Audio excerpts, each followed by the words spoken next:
ಈ ಬಾರಿ ಬೆಂಗಳೂರು ಗ್ರಾಮಾಂತರದ ಕಾಂಗ್ರೆಸ್ ಅಭ್ಯರ್ಥಿ ಡಿಕೆ ಸುರೇಶ್ 4 ಲಕ್ಷ ಮತಗಳ ಅಂತರದಲ್ಲಿ ಗೆಲ್ಲುವುದರಲ್ಲಿ ಯಾವುದೇ ಸಂಶಯವಿಲ್ಲ ಎಂದು ಕಾಂಗ್ರೆಸ್ ವಕ್ತಾರ ಶ್ರೀನಿವಾಸ್ ಅವರು ತಿಳಿಸಿದ್ದಾರೆ. ಮೈಸೂರಿನ ಕುವೆಂಪು ನಗರದಲ್ಲಿ ಮಾಧ್ಯಮಗಳ ಜೊತೆ ಮಾತನಾಡಿದ ಕಾಂಗ್ರೆಸ್ ವಕ್ತಾರ ಶ್ರೀನಿವಾಸ್ ಅವರು, ಪ್ರತಿ ಬಾರಿಯೂ ಬೆಂಗಳೂರು ಗ್ರಾಮಾಂತರದ ಮತದಾರರು ಕಾಂಗ್ರೆಸ್ ಪಕ್ಷವನ್ನ ಬೆಂಬಲಿಸಿದ್ದು ಡಿಕೆ ಸುರೇಶ್ ಅವರನ್ನ ಅತ್ಯಧಿಕ ಬಹುಮತಗಳಿಂದ ಗೆಲ್ಲಿಸಿದ್ದಾರೆ. ಹಾಗಾಗಿ ಈ ಬಾರಿಯೂ ಕೂಡ 4 ಲಕ್ಷಗಳ ಮತದ ಅಂತರದಲ್ಲಿ ಗೆಲ್ಲುವುದರಲ್ಲಿ ಯಾವುದೇ ಸಂಶಯವಿಲ್ಲ. ಡಿಕೆ ಸುರೇಶ್ ಅವರು ಬೆಂಗಳೂರು ಗ್ರಾಮಾಂತರದ ಕ್ಷೇತ್ರಕ್ಕೆ ನಿಷ್ಠಾವಂತ ಪಕ್ಷದ ಸೇವಕರಾಗಿ ದುಡಿದಿದ್ದು ಅನೇಕ ಅನುದಾನಗಳನ್ನು ಕೇಂದ್ರ ಸರ್ಕಾರದಿಂದ ತಂದು ಅಭಿವೃದ್ಧಿ ಕೆಲಸಗಳನ್ನು ಕ್ಷೇತ್ರದಲ್ಲಿ ಮಾಡಿದ್ದಾರೆ. ಹಾಗಾಗಿ ಈ ಬಾರಿ ಕರ್ನಾಟಕದಲ್ಲಿ ಕಾಂಗ್ರೆಸ್ ಸರ್ಕಾರ ಇರುವುದರಿಂದ ಪಂಚ ಗ್ಯಾರಂಟಿಗಳ ಯೋಜನೆಯು ಡಿಕೆ ಸುರೇಶ್ ಅವರ ಗೆಲುವಿನಲ್ಲಿ ಪ್ರಮುಖ ಪಾತ್ರ ವಹಿಸುತ್ತದೆ. ಮಂಜುನಾಥ್ ಅವರು ಕೂಡ ಒಳ್ಳೆಯ ವ್ಯಕ್ತಿ, ಆದರೆ ಅವರು ವೈದ್ಯಕೀಯ ಕ್ಷೇತ್ರದಲ್ಲಿ ಅನೇಕ ಸಾಧನೆಗಳನ್ನು ಮಾಡಿದ್ದಾರೆ. ಅವರಿಗೆ ರಾಜಕೀಯ ಹಿನ್ನೆಲೆ ಇಲ್ಲ. ಇನ್ನು ಜೆಡಿಎಸ್ನವರಿಗೆ 3 ಕ್ಷೇತ್ರಗಳಲ್ಲಿ ಸ್ಪರ್ಧಿಸಲು ಅವಕಾಶ ಮಾಡಿಕೊಟ್ಟಿದೆ. 3 ಅಭ್ಯರ್ಥಿಗಳು ದೇವೇಗೌಡರ ಕುಟುಂಬದವರೇ ಆಗಿದ್ದು ಪಕ್ಷದ ಕಾರ್ಯಕರ್ತರಿಗೆ ಬೆಲೆ ಇಲ್ಲ. ಮೈಸೂರಿನಲ್ಲಿ ಕಳೆದ ಬಾರಿ ದೇವೇಗೌಡರ ಅಳಿಯ ಪ್ರೊಫೆಸರ್ ರಂಗಪ್ಪ ಅವರಿಗೆ ಅವಕಾಶ ಮಾಡಿಕೊಟ್ಟಿತ್ತು. ಮೈಸೂರಿನ ಪ್ರಜ್ಞಾವಂತ ಮತದಾರರು ತಿರಸ್ಕರಿಸಿದ್ದರು. ಈ ಕಾರಣ ರಾಜಕೀಯ ಹಿನ್ನೆಲೆ ಇಲ್ಲದೆ ರಾಜಕೀಯ ಸೇವೆ ಮಾಡಲು ಅವರಿಂದ ಸಾಧ್ಯವಿಲ್ಲ. ಹಾಗಾಗಿ ಮಂಜುನಾಥ್ ಅವರು ಕೂಡ ಅಷ್ಟೇ ವೈದ್ಯಕೀಯ ಕ್ಷೇತ್ರದಲ್ಲಿ ಅಪಾರ ಸಾಧನೆ ಮಾಡಿರುವ ಅವರಿಗೆ ರಾಜಕೀಯ ಕ್ಷೇತ್ರದ ಅನುಭವ ಇಲ್ಲದ ಕಾರಣ ಅವರು ಹೇಗೆ ಜನಸೇವೆ ಮಾಡಲು ಸಾಧ್ಯ?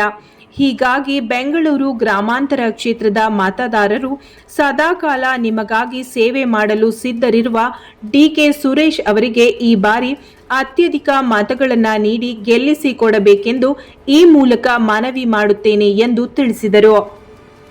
ಉಪಮುಖ್ಯಮಂತ್ರಿ ಇದ್ದಾರೆ, ಬೆಂಗಳೂರಿನಲ್ಲಿ ಒಳ್ಳೆ ಉಸ್ತುವಾರಿ ಮಂತ್ರಿ ಇದ್ದಾರೆ, ಇನ್ನೂ 100 ಕೋಟಿ ಯೋಜನೆಗಳನ್ನು ಬೆಂಗಳೂರು ಗ್ರಾಮಾಂತರಕ್ಕೆ ತರುವ ಮಟ್ಟದಲ್ಲಿ ಅವರು ಕೆಲಸ ಮಾಡ್ತಾರೆ. ನಾವು ನೀವೆಲ್ಲ ಒಗ್ಗೂಡಿ ಅವ್ರನ್ನ ಕೈ ಬಲಪಡಿಸಿ ಈ ಸಲ ಕಾಂಗ್ರೆಸ್ ಅಭ್ಯರ್ಥಿ ಬೆಂಗಳೂರು ಗ್ರಾಮಾಂತರದಿಂದನೇ ಮೊದಲನೇ ರಿಸಲ್ಟ್ ಆಗಿ ನಾನು ಕೊಡಬೇಕಂತ ನಾನು ಬೆಂಗಳೂರು ಗ್ರಾಮಾಂತರ ಮತದಲ್ಲಿ ಮನವಿ ಮಾಡ್ಕೊಳ್ತಾ ಇದ್ದೇನೆ.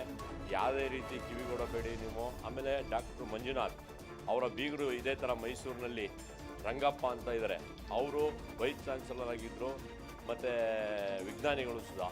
ಅಂಥವ್ರನ್ನ ನಮ್ಮ ಮೈಸೂರು ಜನ ತಿರಸ್ಕಾರ ಮಾಡಿದ್ದಾರೆ. ಯಾಕಂದರೆ ರಾಜಕೀಯ ಕ್ಷೇತ್ರದಲ್ಲಿ ಜನಗಳ ಜೊತೆ ಕೆಲಸ ಮಾಡ್ಕೊಂಡಿರುವಂಥ ನಾಯಕರು ವಿನಃ ವೈದ್ಯಕೀಯ ಕ್ಷೇತ್ರದಲ್ಲಿ ಮಂಜುನಾಥರು ಕೆಲಸ ಮಾಡಿರೋದು ಇಲ್ಲ ಅಂತಲ್ಲ. ಆದರೆ ಅವರು ರಾಜಕೀಯವಾಗಿ ಸೇವೆ ಏನಿದೆ, ಅವರಿಗೆ ಜನಗಳ ಹತ್ರ ಸೇವೆ ಏನಿದೆ, ಸಮಾಜ ಸೇವೆಯಲ್ಲಿ ತೊಡಗಿಸಿಕೊಂಡಿರೋಂಥನ್ನ ಜನ ಗೆಲ್ಲಿಸ್ಬೇಕು ವಿನಃ ಮಂಜುನಾಥ್ ಅವರು ಒಳ್ಳೆ ವ್ಯಕ್ತಿ, ಅದರಲ್ಲಿ 2 ಮಾತಿಲ್ಲ. ಆದರೆ ಅವರು ರಾಜಕೀಯ ಅನುಭವ ಕೊರತೆ ಇದೆ.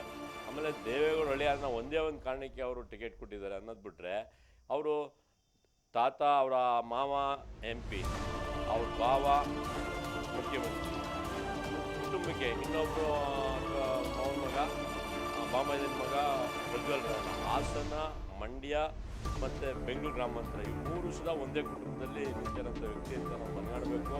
ಹಾಗಾಗಿ ಜನಗಳು ಮತದಾರರು ನಾನು ಮನವಿ ಮಾಡ್ಕೊಳ್ಳೋದೇನೆಂದರೆ, ಈ ಸಲ ಡಿಕೆ ಸುರೇಶ್ ಅವ್ರನ್ನ ಬಹಳ ಅತ್ಯಂತ ಪ್ರಚಂಡ ಬಹುಮತದಿಂದ ಕಳೆದ ಬಾರಿ ಅವರು 2,06,000 ಲೀಡಲ್ಲಿ ಗೆದ್ದಿದ್ರು. ಈ ಸಲ 4 ಲಕ್ಷ ಚಿಲ್ಲರೆ ಮೇಲೆ ಅವ್ರು ಗೆಲ್ಲಬೇಕನ್ನೋದು ನಮ್ಮ ಅಭಿಲಾಷೆ. ಹಾಗೆ ಬೆಂಗಳೂರು ಗ್ರಾಮಾಂತರದ ಕುಣಿಗಲ್ ಕ್ಷೇತ್ರ ಇರ್ಬೋದು, ರಾಮನಗರ ಇರ್ಬೋದು, ಚನ್ನಪಟ್ಟಣ ಇರ್ಬೋದು, ಕನಕಪುರ ಇರ್ಬೋದು, ಆನೇಕಲ್ ಇರ್ಬೋದು, ಬೆಂಗಳೂರು RR ಕ್ಷೇತ್ರ, ಮಣಿರತ್ನ ಮಾತಿಗೆ ಯಾವುದೇ ಕಾರಣಕ್ಕೂ ಬದಲಾಗಬೇಡಿ.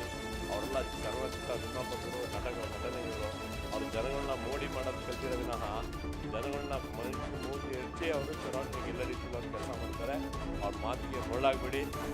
ನಿಮ್ಮ ಜನನಾಯಕ, ನಿಮ್ಮ ಸೇವಕ ಸನ್ಮಾನ್ಯ ಡಿಕೆ ಸುರೇಶ್ ಅಣ್ಣನಿಗೆ ಬಹಳ ಅತ್ಯಧಿಕ ಮತಗಳಿಂದ ಕೊಟ್ಟು ಅವರನ್ನು ಬೆಂಗಳೂರು ಗ್ರಾಮಾಂತರದಿಂದ ಈ ಸಲ 4ನೇ ಬಾರಿಗೆ ಜಯಬೇರಿ ಬಾರಿಸುವುದರ ಮೂಲಕ ಕರ್ನಾಟಕ 28 ಲೋಕಸಭಾ ಕ್ಷೇತ್ರದಲ್ಲಿ ಮೊದಲನೇ ರಿಸಲ್ಟ್ ಆಗಿ ಕೊಡಬೇಕಂತೇಳಿ ನಾನು ಕನ್ನಡ ಮಾತಿನೊಂದಿಗೆ ಈ ಪತ್ರಿಕಾಗೋಷ್ಠಿ ಮೂಲಕ ನಾನು ಮನವಿ ಮಾಡ್ತೀನಿ.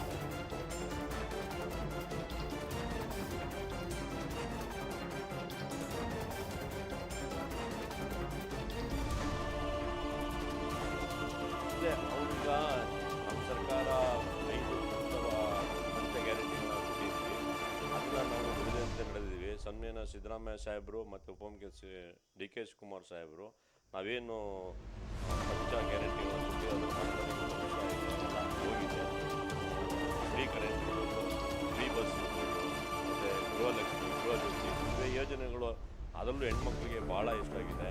ಇನ್ನು ಮುಂದೆ ನಾವು ನಮ್ಮ ನೀರು ಅಂತೇಳಿ ಮೇಕೆದಾಟು ಪ್ರಾಜೆಕ್ಟನ್ನು ಮಾಡಿದ್ವಿ. ಅದು ಕೇಂದ್ರ ಸರ್ಕಾರ ಇನ್ನೂ ನಮಗೆ ಪರ್ಮಿಷನ್ ಕೊಟ್ಟಿಲ್ಲ. ಬಜೆಟಲ್ಲಿ ಆಲ್ರೆಡಿ ಇದನ್ನು ಸಹ ಇಟ್ಟಿದ್ದಾರೆ.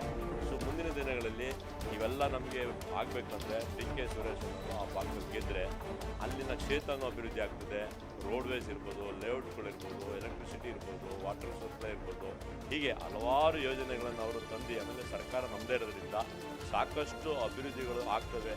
ಹಾಗಾಗಿ ಮಹಾಜನತೆ ಬೆಂಗಳೂರು ಗ್ರಾಮಾಂತರ ಜನ ಈ ಸಲ ಸಹ ಸುರೇಶ್ ಅಣ್ಣನ್ನೇ ಅತ್ಯಧಿಕ ಮತಗಳಿಂದ ಅವ್ರನ್ನ ಗೆಲ್ಲಿಸ್ಕೊಡ್ಬೇಕಂತ ನಾನು ಮನವಿ ಮಾಡ್ಕೊಳ್ತಾ ಇದ್ದೀನಿ.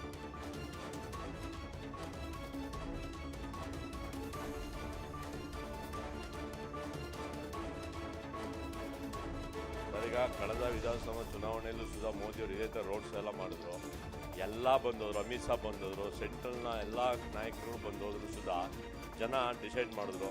ನಮಗೆ 136 MLAಗಳನ್ನ ಕೊಟ್ಟರು, ಗೆಲ್ಲಿಸ್ಕೊಟ್ರು. ಅದೇ ರೀತಿ ಸಹ ಈ ಸಲನೂ ಅಷ್ಟೇ ನಮಗೆ ಕರ್ನಾಟಕ ಲೋಕಸಭೆಯಲ್ಲಿ ಯಾವ ಅಮಿತ್ ಶಾ ಆಗಲಿ, ಯಾವ ನರೇಂದ್ರ ಮೋದಿ ಆಗಲಿ, ಏನೇ ಬಂದರೂ ಇಲ್ಲಿ ಜನ ನಮ್ಗೆ ಯಾರು ಕೆಲಸ ಮಾಡಿಕೊಡ್ತಾರೆ, ಯಾರು ನಮ್ಮ ಕಷ್ಟಕ್ಕೆ ಕೇಳ್ತಾರೆ, ನಮ್ಗೆ ಯಾರು ಅಭಿವೃದ್ಧಿ ಮಾಡೋದನ್ನ ಜನ ಬುದ್ಧಿವಂತರಿದ್ದಾರೆ. ಈಗ ಟಿ ವಿ ಇದೆ, ಮೀಡಿಯಾದಲ್ಲೆಲ್ಲ ಬರ್ತಾ ಇರ್ತದೆ, ನ್ಯೂಸ್ ನೋಡ್ತಾ ಇರ್ತಾರೆ. ಸುರೇಶ್ ಅಣ್ಣ ಏನು ಕೆಲಸ ಮಾಡಿದ್ದಾರೆ, ಈ ಕ್ಷೇತ್ರಕ್ಕೆ ಎಷ್ಟು ಕೋಟಿ ತಂದು ಕೆಲಸಗಳಾಗಿದೆ. ರೋಡ್ ಇಂಪ್ರೂವ್ಮೆಂಟ್ ಇರ್ಬೋದು, ಕುಡಿಯೋ ನೀರು ವ್ಯವಸ್ಥೆ ಇರ್ಬೋದು, ಶುದ್ಧ ನೀರಿನ ಘಟಕಗಳಿರ್ಬೋದು, ಶೌಚಾಲಯಗಳಿರ್ಬೋದು, ಹೀಗೆ ಹಲವಾರು ಯೋಜನೆಗಳನ್ನು ತಂದು ಅವರು ಕೆಲಸ ಮಾಡ್ತಾಯಿದ್ದಾರೆ. ಈಗಲೂ ಮಾಡ್ತಾರೆ, ಮುಂದೆನೂ ಮಾಡ್ತಾರೆ. ಸ್ವಂತ ಡಿ ಕೆ ಸುರೇಶ್ ಅವರ ಸಹೋದರ ಆದಂಥ ಡಿ ಕೆ ಶಿವಕುಮಾರ್ ಸಾಹೇಬರು ಸಹ ಈ ರಾಜ್ಯದ ಉಪಮುಖ್ಯಮಂತ್ರಿ ಇದೆ, ಪ್ರಬಲ ನಾಯಕರಾಗಿದ್ದಾರೆ. ನಮ್ಮ ಒಕ್ಕಲಿಗರಲ್ಲೂ ಪ್ರಬಲ ನಾಯಕರು. ಅವರು ಸಹ ಇನ್ನೂ ಸಾಕಷ್ಟು ಅಭಿವೃದ್ಧಿನ ಬೆಂಗಳೂರು ಗ್ರಾಮಾಂತರದಲ್ಲಿ ಮಾಡ್ತಾರೆ. ಆಮೇಲೆ 5 ಕ್ಷೇತ್ರದಲ್ಲೂ ನಾವಿದ್ದೀವಿ. ಹಾಗಾಗಿ ಈ ಸಲ ನಮಗೇನು ಗೆಲ್ಲೋದ್ರಲ್ಲಿ ಅನುಮಾನನೇ ಇಲ್ಲ. ಗೆಲುವು ಕಳೆದ ಬಾರಿಗಿಂತ ಈ ಬಾರಿ ಡಬಲ್ ಆಗ್ತದೆ ಅನ್ನೋದರಲ್ಲಿ ನಾನು ಈ ಮೂಲಕ ಮನವಿ ಮಾಡ್ಕೊಳ್ತೇನೆ. ನಾನು ಶ್ರೀನಿವಾಸ್ ಅಂತ ಕಾಂಗ್ರೆಸ್ ವಕ್ತಾರರು